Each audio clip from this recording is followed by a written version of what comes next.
you. We hope you got some nice coffee, croissants, and drinks. Bar is open, fridges are full, so feel free to help yourself. Can you guys in the back hear us? Yeah? Awesome. I'll kick things off real quick. I would love to introduce you to the panel. Then we'll have a quick message from our sponsors, Greenhouse and HiPeople, and then dive into all things panel discussion with Matthias here. Matthias, a man who doesn't need an introduction in Berlin, I guess, but also throughout Europe, but let's do it anyway. 10-100 awardee, Global Senior Director of Talent at emnify, and most importantly, long-time Greenhouse and HiPeople customer. Good choice of vendors. Robby, great to have you here. Robby is the Group Product Manager at Greenhouse, has been with the company for almost 10 years. And we're really excited to have you.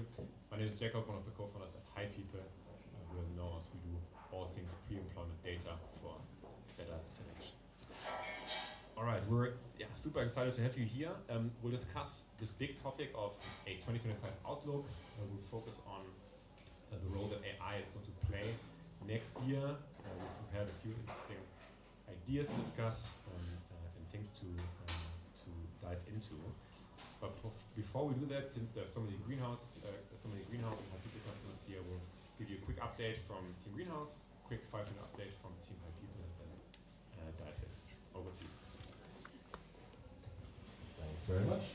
Yeah. So, hey everybody, good morning. I'm going to give you just a quick overview of some of the exciting stuff that we've been working on and are currently working on at Greenhouse. So I'll give you just a quick run through here. If you are already a Greenhouse user, feel free to chat to your account folks about any of the things that I mentioned.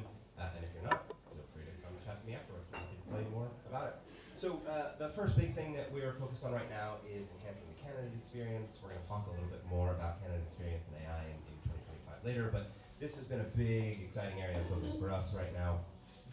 We're doing a lot here around things like enabling quick, easy apply, so people with consent can, populate fields automatically across different job applications. We're doing a lot of work around something we're calling Greenhouse Verified to be able to show candidates that companies are actually treating them respectfully and fairly, that they're getting back to them in a timely way. And we're seeing a lot of really interesting data about how this is actually improving the quality of candidates and how deep they're getting into the funnel. We know everybody's got a lot of top of funnel activity these days, but getting those good candidates a little bit further and getting qualified candidates, we're looking for interesting ways to use all the data that we have to do that as well. And then we're actually creating just a better overall experience for candidates through some new tools that I'll be happy to talk more about a little bit later.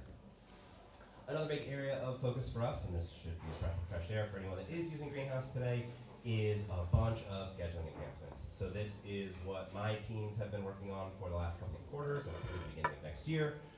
We know that a lot of folks are using partners out there to do their scheduling. Greenhouse is great for simple sort of one-to-one self-scheduling and things like that, but we are rolling out, or have rolled out already, in fact, a bunch of scheduling improvements into the core platform. So this is all the stuff that you're used to. This is automated self-scheduling for full panels. Rescheduling is already out, allowing you to brand your scheduling portal, creating interviewer groups and training programs within those groups, sending out sort of a generic scheduling link, sort of Calendly style, to just say, hey, you want to go some time with me? All of the analytics around all of those things, all of this is coming into the core Greenhouse platform as part of your existing subscription, no additional cost. So this is all going to be coming to each tier of Greenhouse. Some of the stuff has rolled out now. A lot of it is rolling out towards the end of this year, the very beginning of next year. Any questions about these, again, happy to chat through them. This has been a huge, huge area of focus for us. The goal being that you really don't have to go outside of Greenhouse to do your scheduling. And then finally, the next big thing is around AI, and specifically in the area of talent filtering and rediscovery. This is really all about trying to solve the blank sheet of paper problem. You open a new job, you've already got tons of great candidates inside your own system. You want to be able to better train the system on what it should be looking for when a CV comes in, so that when those many thousands of applicants come through, you know which ones to look at first, you know which folks that are already in your system you should be looking at right away. So the AI agent here is designed to help you actually find and surface all of those folks, put them in the right order for you to look at, and then in fact even help you continue to fine-tune that search as time goes on to make sure that you are getting the most bang for your buck and the most time, or the most out of your time. This is already out, talent filtering, talent rediscovery, and a bunch of the additional tools, as well as a bunch of other AI stuff around creating scorecards, summarizing scorecards, getting your questions and attributes together, all that core functionality coming to Greenhouse very, very soon as well. Pass that back. Thanks so much for the update. Really exciting stuff. I'll complete the message from the sponsors from HiPeople. Thanks for sitting through this. I know you've all been waiting for this.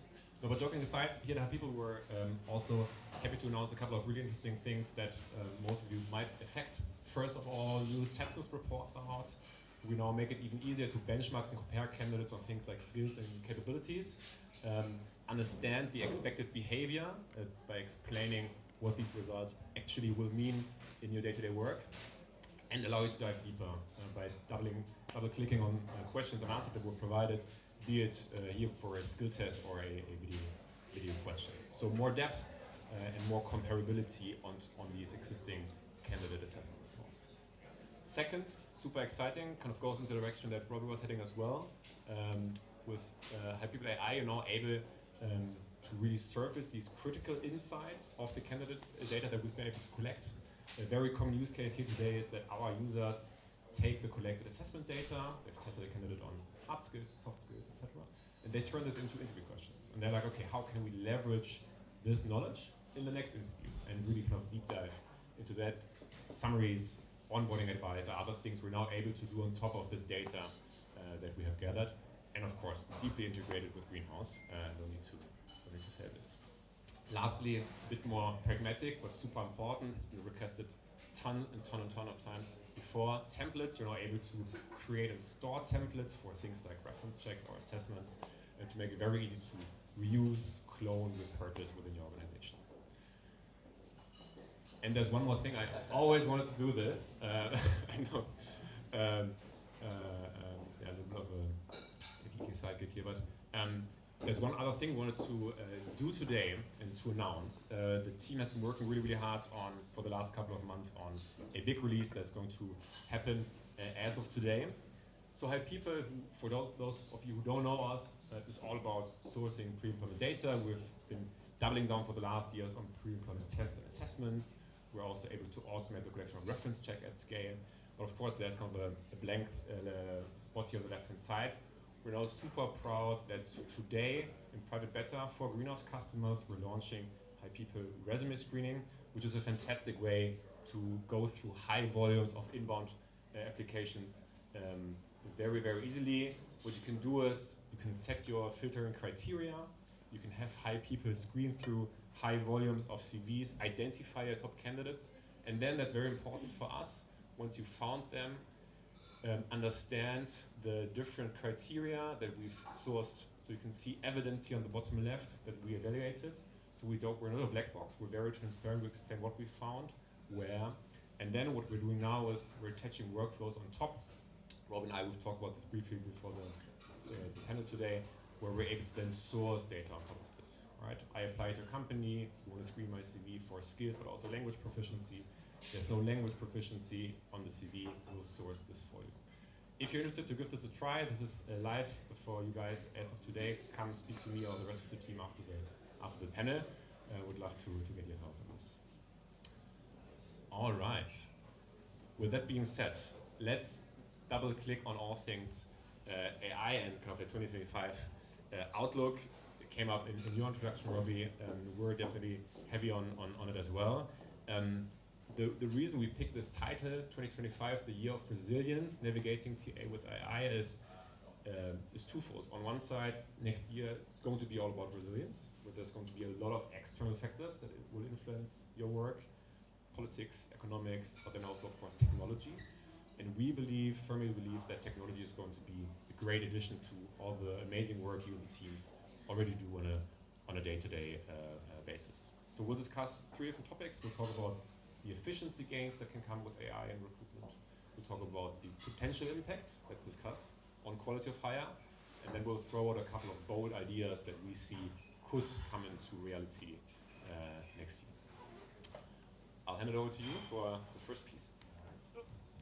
Thank you. We should keep reaching across you the whole time. This is crazy. Yeah. Excellent. Well, yeah, I think the first big topic that I think we want to talk about is this idea of efficiency. And I think this is the area where often you see the fastest gains from applying AI. They're the most obvious places where you see things. But I think the question then is really like, how do we see AI streamlining the recruiting process today specifically, before we think too far into the future? Like, what are your thoughts on that? Yeah, efficiency.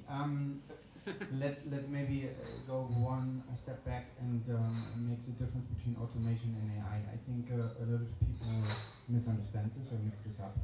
We kind of hear, for example, with AI and interview scheduling, that AI does some magic with this scheduling. Yeah, both of you, or you actually said it in your product. We will enhance this, but how much AI is this, or how much automation is this, right? So I think from an automation standpoint, yes, efficiency makes a lot of sense, especially if you have streamlined processes. But here goes, I think the problem here is with every technology that we have and with every efficiency gains that we think of, we need to be mindful of creating a foundation where this is allowed to be efficient.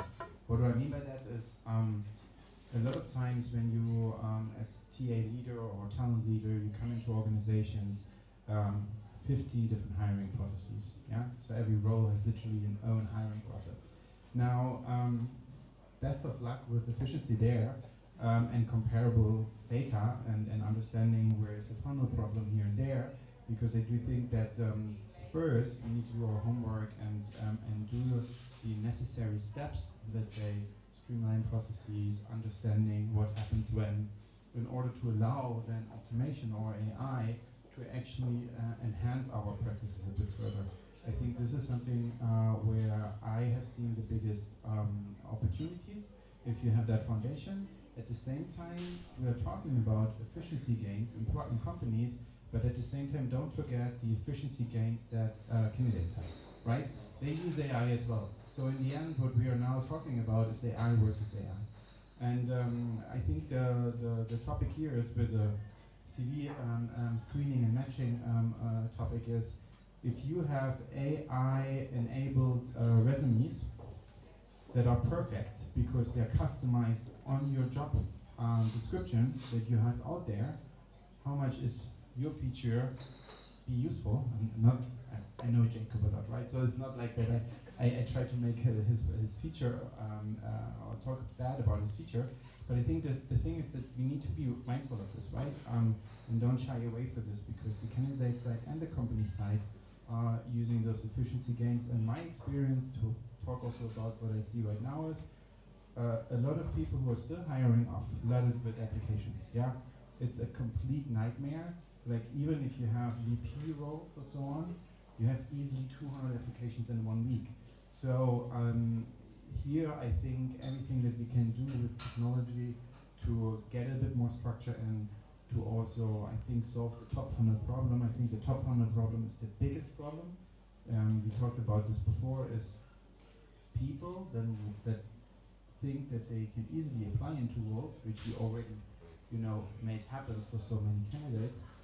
They want now feedback, even if they're rejected and did not have an interview. So how do you scale this? How do you create from this resume a reasoning that actually in this feature should be like, oh, you do not select the CV? Here's the customized rejection email on the reasons why this person is rejected on that stage, to enhance this experience. And I think that would be a great efficiency gain. Sorry, it's just so excited. No, I think that's a great point. And so I guess as you think about how to evaluate tools for efficiency with that foundation, right? Let's say you have the foundation, you're ready to start applying some tools, or perhaps some of these folks probably already have some tools in place. How do you make sure that you are picking the right tools, especially in a world where, as you said, candidates are going to have tools of their own? How do you think about that? Yeah. Then we need to look into this concept of, okay, depending on which role it would be, right? Because not every role is the same. I think if you have a high volume role, right, I think very much the beginning of the funnel, the top of the funnel is something where I want efficiency.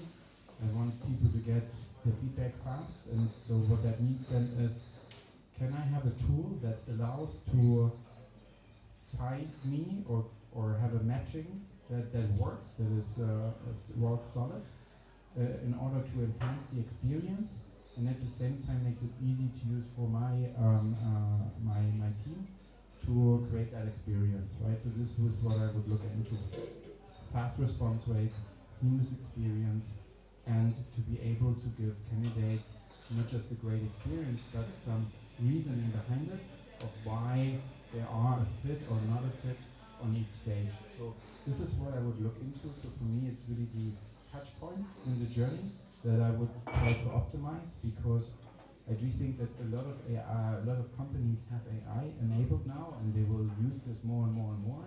And so what is the difference if everybody uses AI internally, right? Again, I think it's the momentum where we have this human touch, right? And I think this is how I would look into this. Does it allow my people to reduce the administrative work, still create meaningful output and quality output, and at the same time allow them to create more human touch points with candidates? I think this is how I would take this. And of course, last note is, I would love to understand how the AI works, right? Because AI literacy, I can just not stress this enough. I think everybody today here should work at least 30 minutes with AI every day to understand how these systems work, how these learning models work, so that you, when you pick a vendor, you understand what they are talking about, where do they store the data, how does the system learn, right? Because I think we have seen with Amazon, everybody knows this, there's biases. I think we have a problem with AI is that we look at past recruitment data, and these data sets are biased. We know this. So if you train a system into this, we cannot get a better output. Yeah, I think that's a really, really important point, and I appreciate that you called out in your one more thing there, that you're going to be able to actually see where those ratings came from, like what is driving those individual things. Because I think that's incredibly important for you to understand why the AI is doing what it's doing to the degree that you can. I think it's really going to differentiate, the good tools from the less good tools. But one of the things that you touched on there is that idea of the different touch points where you're going to have that interaction with candidates. How do you think about balancing then the things that recruiters or TA professionals are going to do personally versus what the tools should actually be taking off their plate or helping with? Like, what's the right balance there, and how do you find it? So if we go look at the normal day of a recruiter, like what do they need to do? Right now in the current environment, if they hire, it's a lot of screening, it's a lot of scheduling, it's a lot of interviewing, and then debriefs as well as feedback calls, right? So I would say these are the 5 core tasks. Please correct me if I'm wrong. I mean, of course, if you don't want to open a role, then you don't have screening, but you have sourcing time, right? And then this differs a little bit, but in the end of the day, these are the core activities. And so for me, everything that makes this easier, so scheduling, automation, in the best case also AI, if the calendars are a bit of a mess, which they always are, then and then it's really about even how do you write copy in those templates that you use with candidates, so that they understand, are they prepared for the interview, what is expected from them, do you follow up, do you have then these opportunities to create meaningful opportunities, and by meaningful opportunities I mean these 5 minutes between stages. How are you? How was it for you? What did you learn? What are the next steps? What would you like to ask? Do you have further questions, right? I think these are the moments that matter a lot. And I think AI is great. We have a different tool called MetaView, it's interview intelligence. And for us here, for example, to record interviews and transcribe them, and then go deeper into this, not just the experience, because I can focus on the candidate and I don't need to write my notes. I mean, this is was never a great idea, and actually brings our profession to the next century, actually. But also then to really be able to deep dive on the data points to say, what have they said, what was the topic here, to share certain snippets. It's actually changing the game of how we assess candidates, because it's not manual work and memory anymore. It is actually really what people said, and that's a game changer. Yeah, I think that's a great call out. Metaview's a great call out. I think that's one of those areas. We have a partnership with Hire that does something very similar, and I think that's freeing up the interviewer to actually think during the interview instead of taking notes and gathering that data. I think is a really important opportunity. Super exciting. I think the efficiency component is the obvious one, right? What's the mundane task I want to get out of the way? And I really like your point that you've made around then freeing yourself up to do more meaningful things and really stand out from a kind of experience standpoint. Something we hear quite frequently within our echo chamber of HiPeople customers is that interviewing a bad candidate, and we've all sat through interviews like that, right, is not as bad as missing out on a really good one. And the latter happens so often, right? We've all been there. You have, like Matthias said, 200 plus applicants. You look for some way to cut through the noise. Let's go for the first 50 ones today, right? And then it's Wednesday when you reach the final 50, or worst case even Thursday, and the tenant is off the market. They are already kind of sucked into a different process. And I think that is just connecting the efficiency piece to our second topic, which is can or how can AI positively influence quality of hire. I think that's kind of a great bridge, because if you, in an ideal world, can get rid of these manual pieces of labor that require a lot of time, you can spend more time on the good ones, then you're definitely not going to miss out on them. Question to kind of dive deeper into the topic of leveraging the AI black box to really improve the quality of hire for your organization. Let's look at today. Where do you think that is already happening, or at all? Is it? And maybe kind of follow-up question would be, if you zoom out, do you think that for emnify, let's be very practical here, there will at some point be a point where you sit on a pen like this and you'll say 100% AI has positively influenced our quality of hire. So quick today, and then maybe a quick Yeah. I think it's happening today, and the but is that when you asked 15 different people around the quality per hire definition, you will get 10 or 15 different answers. So we have a problem with already defining this KPI or the quality per hire. But let's not get hung up by the definitions and how do you do this really or not. I think what is really important is behind that quality per hire question, the understanding of what is a good performance, right? What is actually quality per hire, right?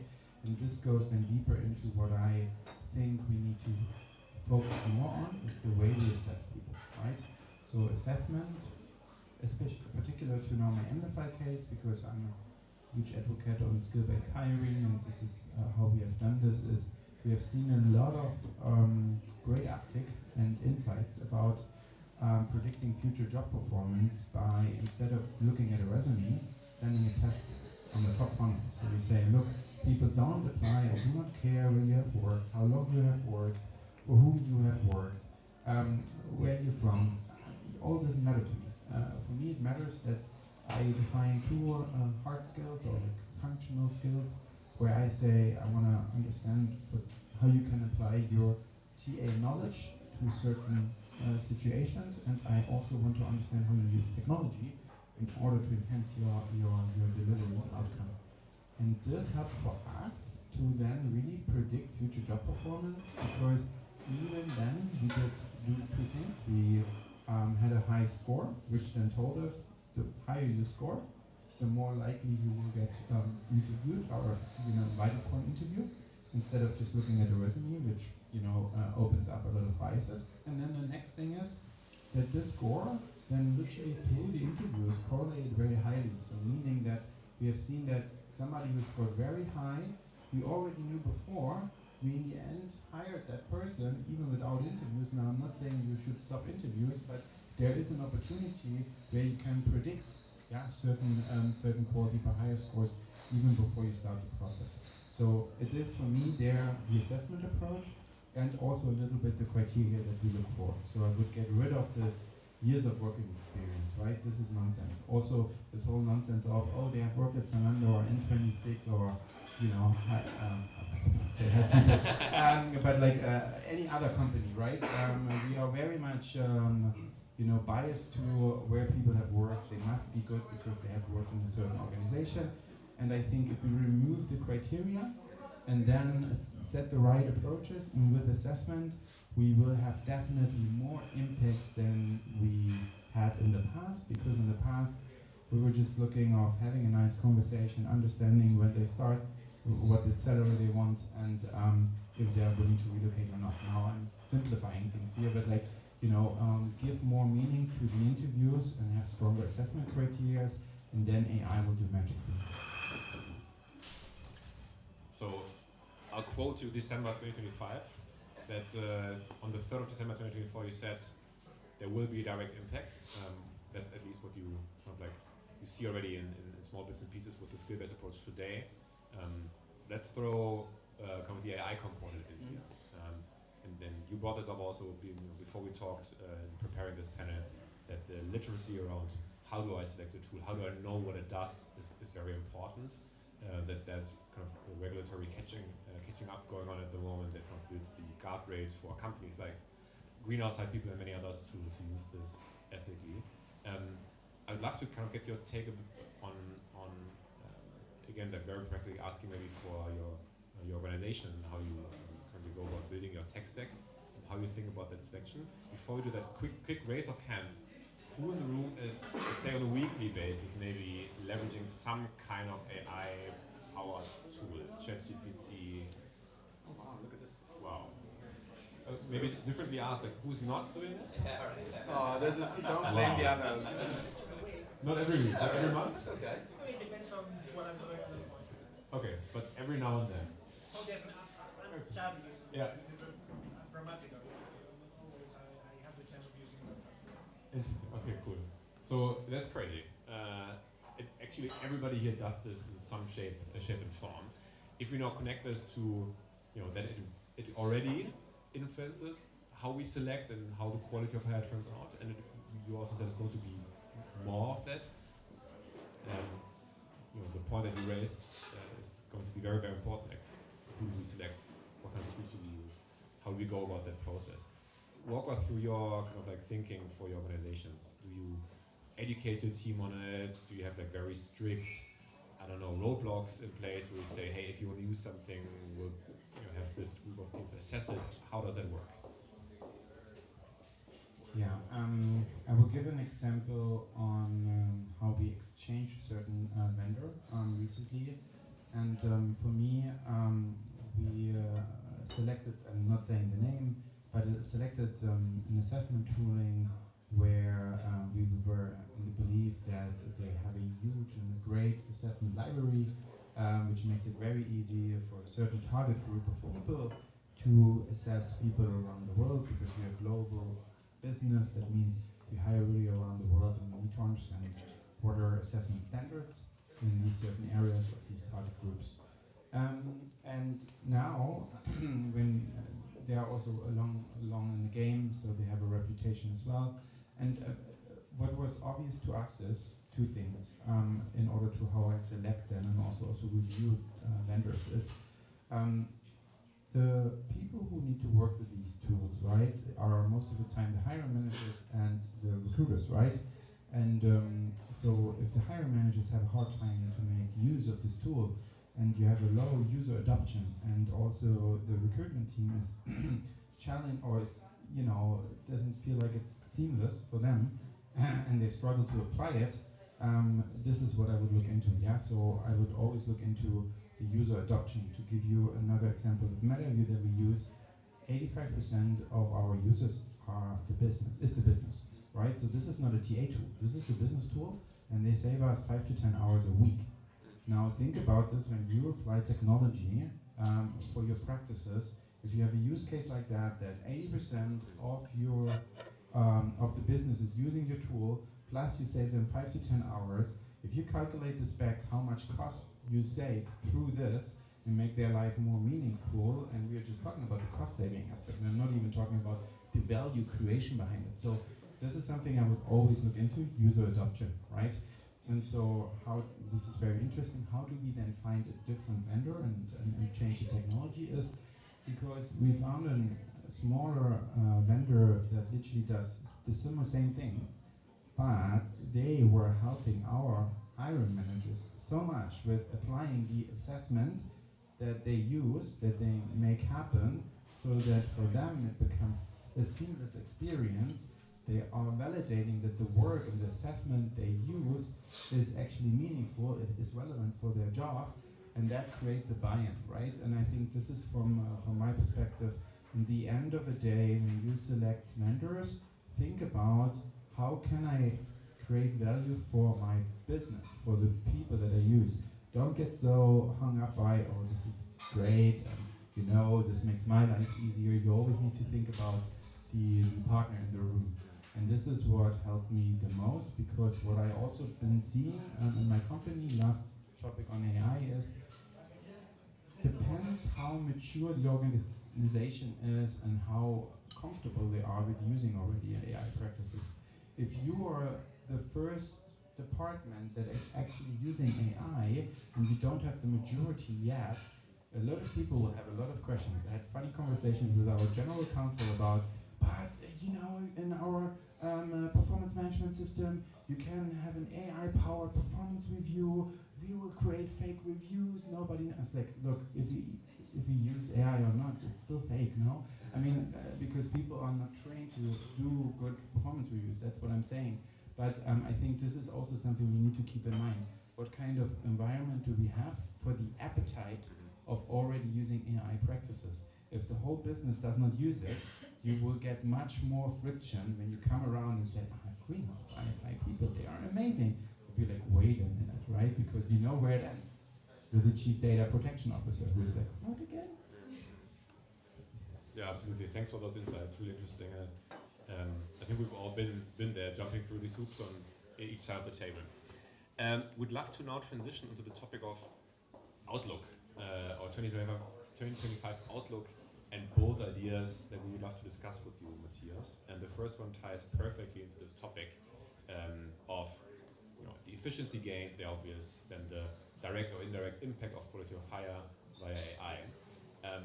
So the first bigger topic here is around decision making in shortlisting and screening. Bold idea here would be that by end of 2025, so we meet again next year for our Christmas breakfast here at HiPeople, by then AI-powered tools will handle 80% of screening actions in an average company. It will start with a co-pilot, it will then merge over time next year into autonomous agents. Is that, so that screen and vet candidates, is that science fiction, or do you think that's going to be reality or something in between? Yeah, I think for me right now it's hard to imagine that they are the primary decision maker and they do the decision without any human interacting. So what I'm trying to say is auto-rejection, right? So do we have a system in place where we next year say, you know what, my recruiters come to work and they say, oh, I noticed yesterday I had 200 applications and now I have just 3. And all of them are already rejected and the right people are already scheduled and I just need to be there. That's all I need to do, nothing else, and be prepared for the interviews. That I don't see yet. Why? Because we have the EU AI Act, right, that says we cannot let technology or AI make decisions on their own, right? So there is still a human touch point, but what I would see definitely that every tool that we have will make suggestions on, hey Matthias, these are your top 10 or top 5%, however you want to frame this, of candidates. Here's a report, send to your inbox, review them, because based on this is how we spot them, this is why you need to talk to them, right? And I think this would already help, right? It will help us to spend time more wisely and will identify our funnel, but I don't think yet that it will also reject people, because I think the moment when this happens, first it's protected, it's illegal, but second of all, it's that will change something with the candidate sentiments, right? Because in the end of the day, if you know there is no human being looking into this, yes, you have faster feedback, but what are the errors? And then probably we will talk about lawsuits and other stuff happening, right? Because they will challenge this rejection because they say machine did this, right?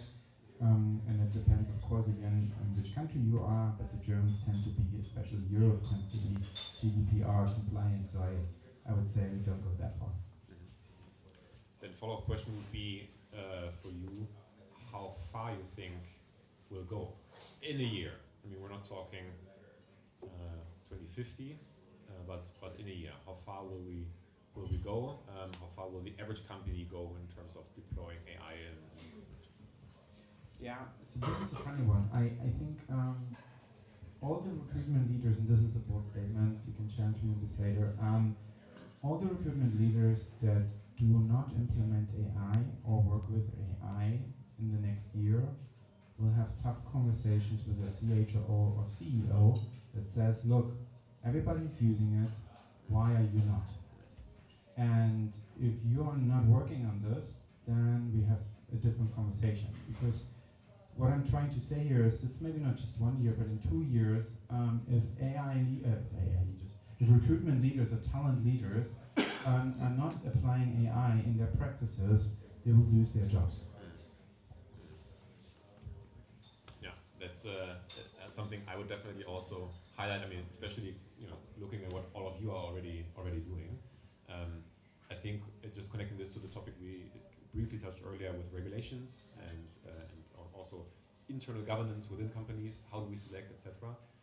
I think what is going on a lot at the moment is that I'll just group myself, we'll throw a CV in ChatGPT, which is not good, but sometimes does the job, right? And I think we'll have way more like stronger tooling, stronger processes and practices in a year's time in a way more safe, clear and transparent environment.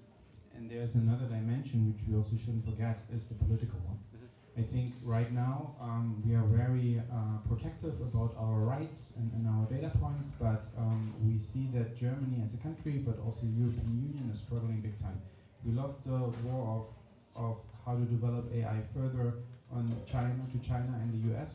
So I think at one point the European Union will wake up and say, does that still make sense, right? Because what is very interesting though, we have the right talent in Europe to build great AI products, and you will see with the political movement that is happening that we even gain more from the US going forward.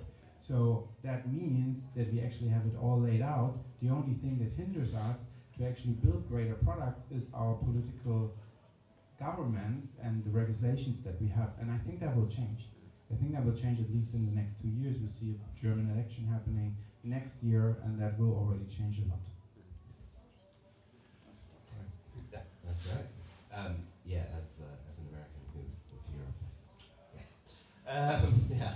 So okay, so I think another fun sort of further into the future topic, like an exciting one, is how AI is going to really impact candidate experiences.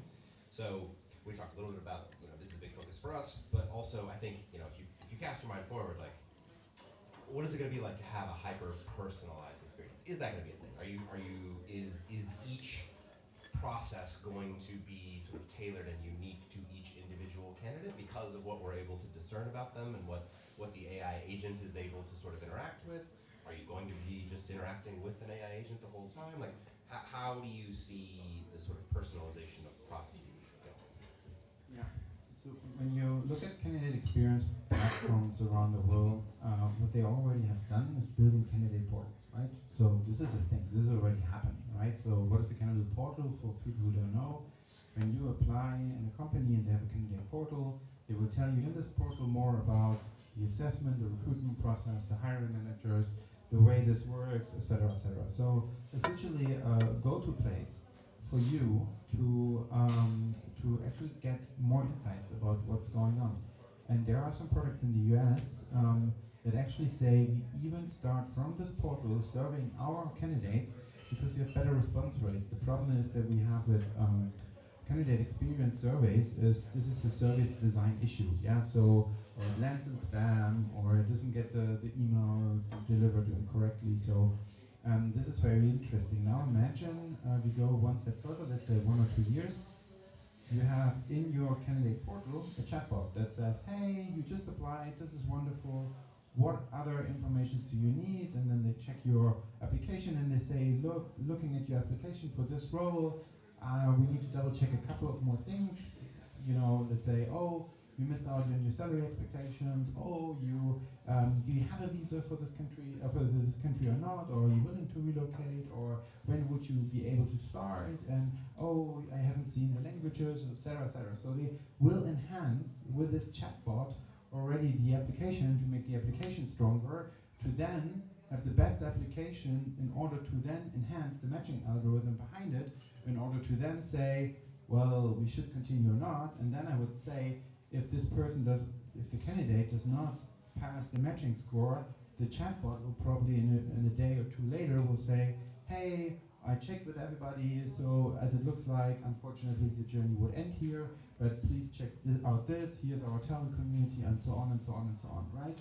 And I think that is something that would enhance this. And then the question is how you steer this from a company perspective, right? Because if we say we are missing out on candidates, or we have this problem that this would lead to auto-rejection, right? So when I say this, at least one human needs to be involved to say, yes, I approve, this is not a match, then this would work. If we don't do it with the human, then it's probably the greatest experience for that person, but we have to stop it with regulations, right? But this is where I could see this happening, and when you look also into chatbot development, right, how people build chatbots, I mean, they can almost answer everything if it's set up correctly, right? But of course there is an end to this as well, because if you have more in-depth questions or more personal questions like, what's the leadership style in this organization, and where is my hiring manager based, and how would you describe the leadership skills of this hiring manager? Maybe this is where chatbot says, well, wait a minute, I think you should talk to the hiring manager directly, or, you know, we need to do this. But this is how I could see this.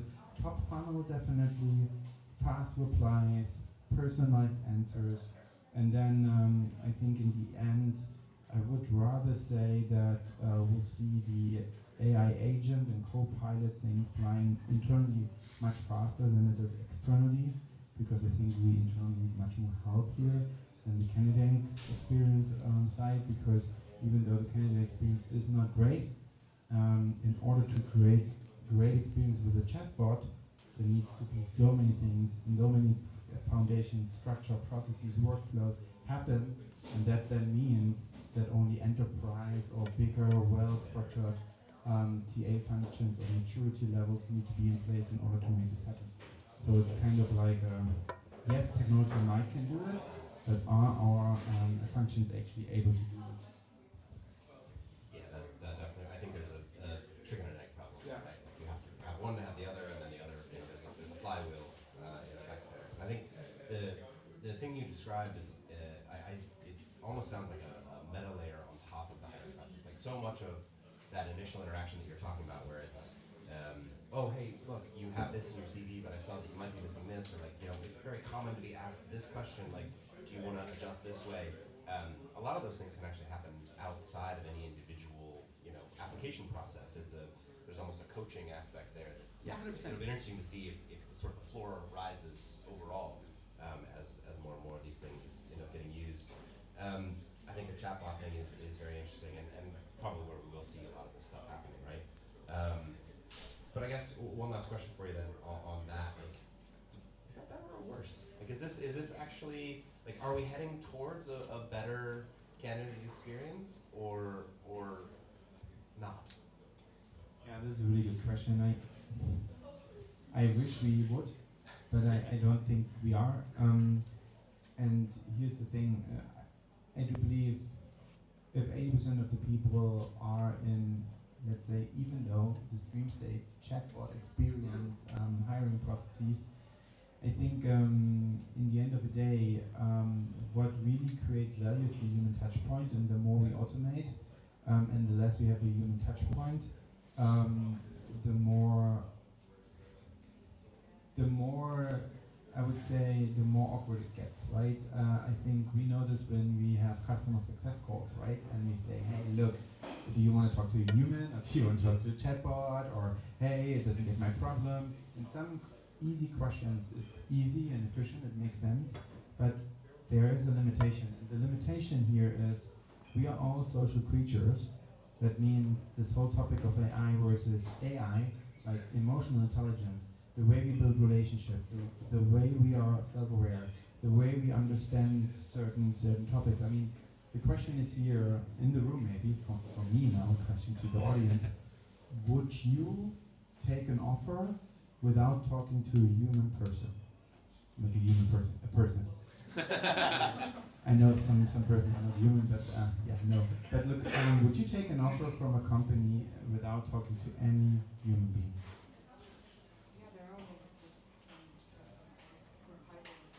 Mm-hmm. There are roles, but would you? Yeah. You would? If I would be applying for a role where I don't really need to talk about my salary or anything, yeah. Okay. So two people, yeah? Or so, I mean, this is interesting. Of course, we are in a bubble, right? We're in this echo chamber, but this also shows this limitation to technology. Because in the end of the day, if everybody ramps up their AI game from company perspective, we get back to the basics again, meaning the human being that is actually guiding you through this process, or the hiring manager. We all know this. It's not about companies anymore. It's about which leader can I identify, where I can learn and grow and get empowered and become better in what I do. That's actually the selling point, and that makes a difference. And I think this is something where there's also a limitation to everything that we talk about AI and technology. I would like to quote a controversial opinion here, because I agree and disagree. Because I don't think it's black and white. And I want to connect this to the conversation we had earlier today around investing into amazing human experiences where it matters. And I think it doesn't matter with extremely high volume blue collar, right? Or not as much versus hiring your first person on the ground in a new market. I think there's nuances. And I think there are definitely differences when you look at your example of the overnight VP requisition you've opened with 200 applicants, where you are not able to provide an amazing human experience for all of them. And then the question arises, what kind of heuristics, patterns, processes will you deploy to make sure you can find Robby, who's the perfect fit for that position? And I think it's always very easy to say the human process solves it, because often it doesn't. Often it's a super bad experience going through these screening conversations where the other person is not really in the loop. So I think it kind of really depends. Because I would, like, my opinion would be, I don't think the question is would you agree to starting with a company where you never talk to. The majority probably will still say no. I think the question is more like how many of your formerly human touch points would you switch for a faster, more transparent and better process by introducing the kind of the future version that the two of you talked about before. Yeah, I mean, just a quick one. Yeah. It was really interesting because Matthias already gave the answer, kind of, because you said you send out a test or a tool, and the question from me to you would be, if you send out a test to 200 VP candidates, like how many really get back to you? Probably it's not going to be the 200, so you have time, right, to work with 20 or 15 or something. Yeah, it's, well, I don't know the answer because I haven't tried it yet, but we did this for one role, and the bounce rate was 8%. 8%. So that means that 5 or 10 people did not take the test, and the 160 or 70 did. Instead of having a resume, so we kind of, it's all about messaging here, right? So I totally agree with you. It's like, I'm not saying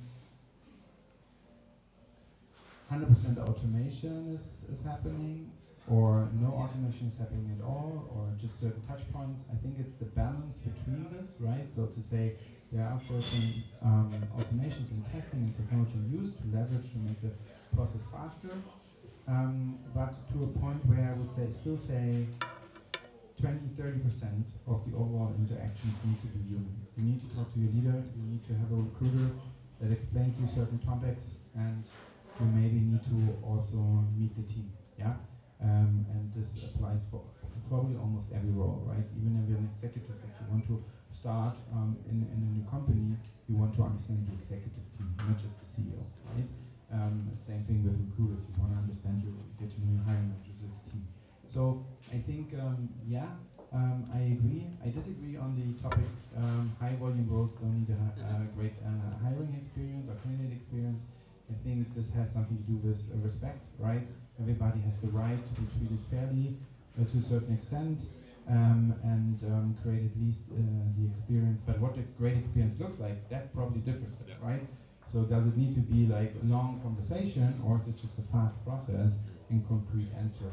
And to the last point you made, all these everlasting screening calls where people are not motivated or didn't know what they... I mean, this is great for candidates to self-select, right?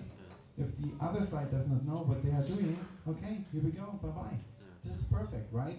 Just imagine technology covers bad recruiters or bad hire managers, and you will only find out in the very end of the funnel. I mean, I don't want to do that. I would rather love to see that the people that I talk to don't have a clue and say goodbye, instead of progressing in an interview funnel the whole time and getting my hopes up, or having multiple options which are literally fake, right? I think the problem that we have is with the technology, we move the problem from a top funnel to middle funnel, maybe to the worst of the end of the funnel, to then realize, oh my God, this is not a match.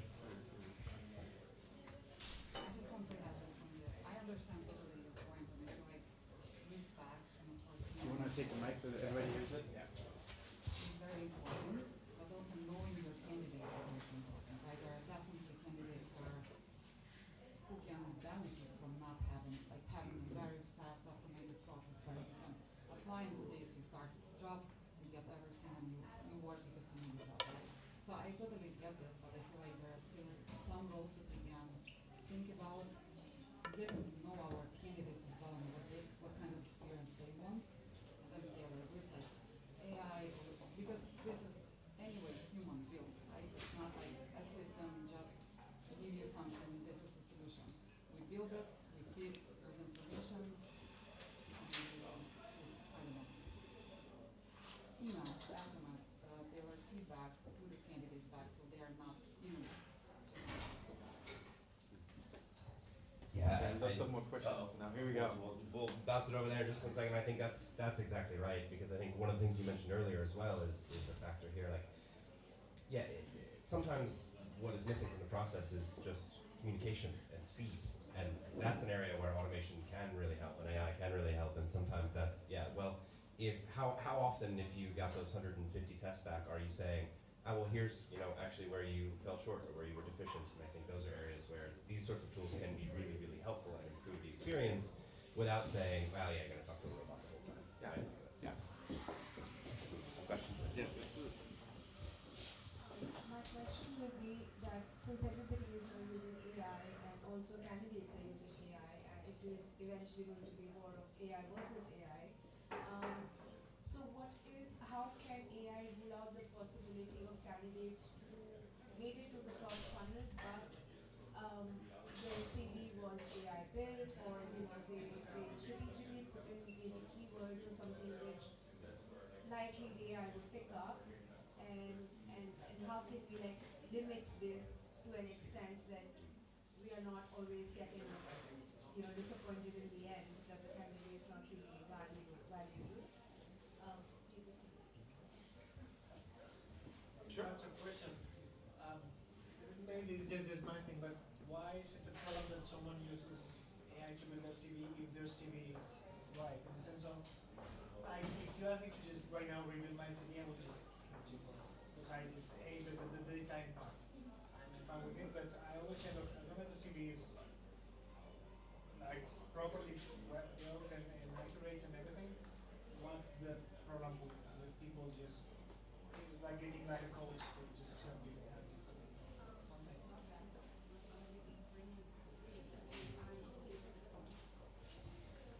Replacing the entire process with AI directly.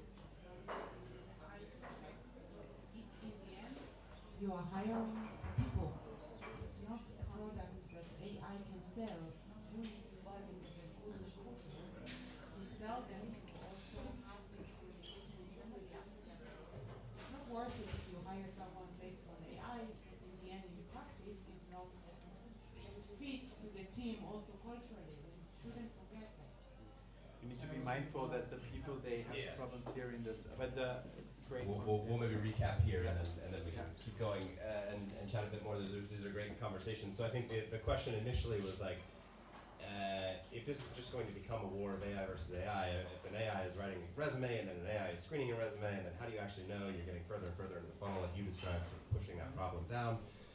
The response then was, well, you know, is there anything wrong with having an AI help you build your resume or update your CV or what have you? And I think everybody sort of, I was looking around the room, people were like, well, no, I would do that as well, right? I'd hate you if you told me to rewrite my whole CV just for your job. Everybody hates that. It happens all the time. But that's not necessarily the entire issue, right? There's also this idea of like, what is the rest of the process like, and are they actually a match? And this human interaction and understanding we are selling to them the same as they're selling to us. And I think, you know, we're seeing actually some really interesting issues around this, where like it's not actually just that, you know, someone put a job description into ChatGPT and said, give me a resume for this, and then submitted it, although that's happening. People are going to interviews and actually using entirely fake like AI avatars for interviews. Like there are a bunch of interesting stories about that. People are going through interviews with cameras off, and then they're showing up to the job and like they clearly are not the people that you spoke with. So there's all sorts of really interesting things happening there. And I think this actually, to my mind, gets back to the conversation we were having around how important the human element is. It's that it's actually great, and this is a feature, not a bug, that as an AI interacts with other things that are created, like it's going to incorporate that into its learning model and like build off of those things. Now you have to be very careful, obviously, that you're not drifting in the wrong direction, but that's a good thing. You want those models to get better and better and better, but I think it seems like everyone is in agreement that like there has to be some check on that. There has to be an ability to do that, and I think, I don't know, Jakob, if you have ideas about the initial question, like how do you ensure that you're not just in this escalating war of an AI making a thing, and then an AI grading a thing, and then an AI getting better, and I don't know. Yeah. I'm actually also, I'm an AI. I didn't show up today. It's a hologram of me sitting here, pre-scripted. No, kidding aside. An anecdote, my brother recently graduated from engineering school, and he applied for like 10 or 12 jobs, and he didn't get in any screening call. Grade school, masters, nowhere. And I sat down with him and I asked him like how come? Like, what do you think is the reason? He's like, yeah, I don't have the experience, I don't have the skills. Turned out he just didn't put the necessary things in his CV. So what did I tell him? I told him, like, put them in there. Take a look at the job description, look for the keywords, and if it's SQL or whatever, then put it in, even if it's just a small piece of the project that you're working on. So I think what we're discussing here right now with regards to optimizing CVs is already happening. Now it's just kind of like optimize and improve that one. And I think that's what we're going to see throughout TA in general next year, that existing motions or patterns of processes or decision making are just going to get improved. I think what we need to be careful about is exactly that flywheel motion that we discussed here 2 or 3 times already tonight. This morning. It feels like it. This morning of people or humans not being in the loop.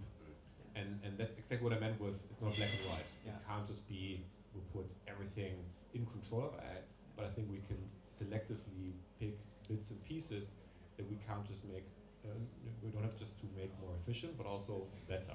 And I think screening is one of them. I think there are a lot of errors in manual screening as well, and a lot of biases in there as well, and I think that's where, a little bit biased myself of course, with what we build, but I think that's where technology can and will play a crucial role in improving that.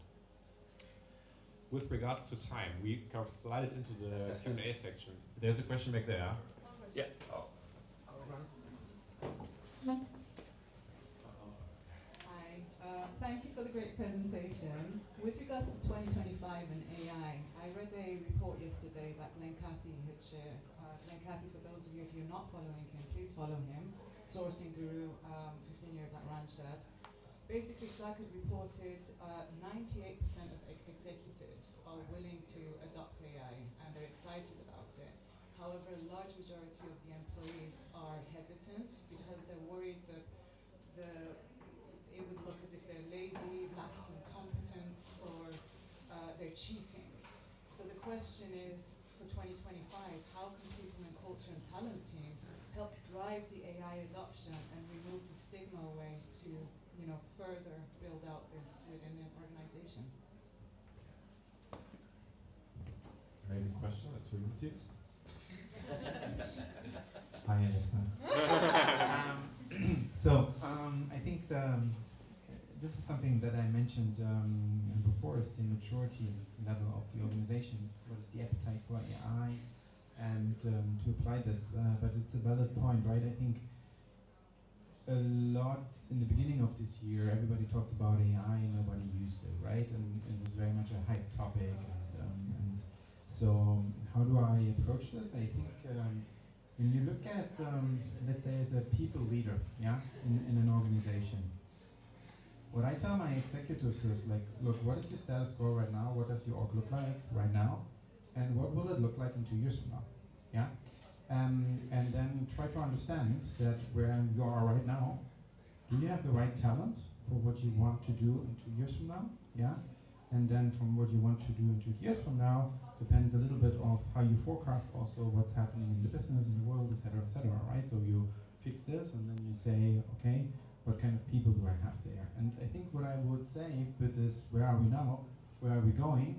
You then can apply this, what I said with build, buy, and borrow, and maybe even bot, the 4 Bs, to literally say, so if I want to buy, then I want to hire. If I want to borrow, then I would get freelancer or contractors in. If I want to build, I want to grow people, and bot is this AI technology topic. And so, yes, you will have a lot of people where you say GTM organizations, right? Customer success or customer support. These AI use cases exist already. So the question then, as a people leader to your executive, in combination with the CEO, would be like, look, there are no AI practices. This is where you want to go for the next 2 years. Okay, let's look at these use cases if you can apply them, right? And I think this is where you need to get in the head of the executives to make this part of their business strategy. Once it's part of their business strategy, then I think the next layer is that people or a team comes into, can we coach our people on AI? Do they understand what that means? What are the best practices to actually create an AI culture in your company? Yeah, by education coaching, because you cannot hold people accountable for something they have never learned, right? So you need to bring this on the playbook in your L&D department to say, look, I enabled you to think a little bit more about your business strategic objections for this year or next year by understanding what AI can do for you there. And let's have a discussion about this. And last note would be then this topic that we discussed earlier is the strain of limitations. So if you say, well, in 2 years from now, you don't have the same budget, so you cannot borrow or you cannot buy. So what else can you do, right? Build takes a little bit of longer time, so you need to start that now if it has an impact in 2 years. But the bot topic is then something, well, look into this. This is the only thing that you get. This is something I'm willing to spend, but not putting more people on problems or money into problems. Start solving them, right? And I think this is how I would do this as a people leader. I think that all makes perfect sense, and I think just to touch on something that you said in a previous answer, and just to be very tactical about it, if you have an executive or a leadership team that is wanting to implement things or expecting to implement things, and the concern is, I'm going to look lazy, or I'm going to look whatever it is, speak their language, and the language of the C-suite is money. And so if you are able to provide a business case for why this is a thing to do, why you should do the training, why you should build the culture, then you are inherently not looking lazy. You're looking like you are working on the business instead of in the business. You are looking like you care about what's going on more broadly outside of your own remit, and you have an incredibly strong case for why you should try something or do something. And I think you'll very quickly find that you have the support of the CFO or the CEO, because if you are able to provide a business case for this sort of usage, it's showing that it's not just something you're doing because you want to do less work or you want to automate away some of your own time. It's because you see the impact, or you foresee an impact on the business, and that will make you friends very, very quickly. Just last thought for the team within the organization that might be resistant. It's a cultural change, right? It's going to take time to jump from horses to cars to whatever's going to be our main vehicle in 50 years from now. It just takes time, and I think the same thing is going on within our ecosystem here. You talked about education and literacy within an organization. I think that's kind of a big piece that's going to drive culture as well. Vendors like Greenhouse and HiPeople, of course, were kind of like paving the way for everybody to have access to solid and reliable and predictable AI models that can be used for recruitment. And then it's the individual company, right, and leadership that's going to create the culture that will deliver this time. With regards to time, first of all, thanks for attending. Thanks for the questions. It was a lot of fun. Thanks, Matthias, for showing up. Thanks to Greenhouse and HiPeople for sponsoring this. And yeah, hang around, eat some more, drink some more. We're glad to have you, and thanks for coming.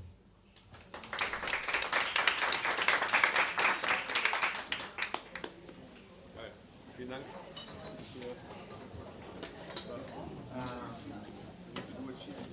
Oh, yes.